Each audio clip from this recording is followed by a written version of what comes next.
একটা কবি একটা সুন্দর কবিতা লিখেছে, শুনতে চাই? মিনিংফুল কবিতা।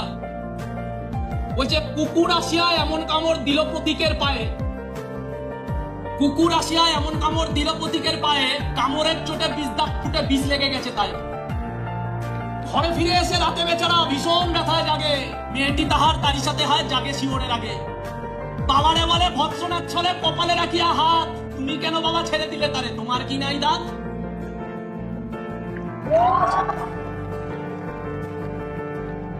বাবারে বলে ভৎসনার ছলে কপালে রাখিয়া হাত, তুমি কেন বাবা ছেড়ে দিলে তারে, তোমার কি নেই দাঁত? কষ্টে হাসিয়া আর্ত কইল, তুই রে হাসালি মোড়ে, দাঁত আছে বলে কুকুরকে আমি দংশি কেমন করে। কষ্টে হাসিয়া আর্ত কইল, তুই রে হাসালি মোড়ে, দাঁত আছে বলে কুকুরকে আমি দংশি কেমন করে। কুকুরের কাজ কুকুর করেছে, কামড় দিয়েছে পায়, তা বলে কি কুকুরকে কামড়ানো আমার শোভা পায়?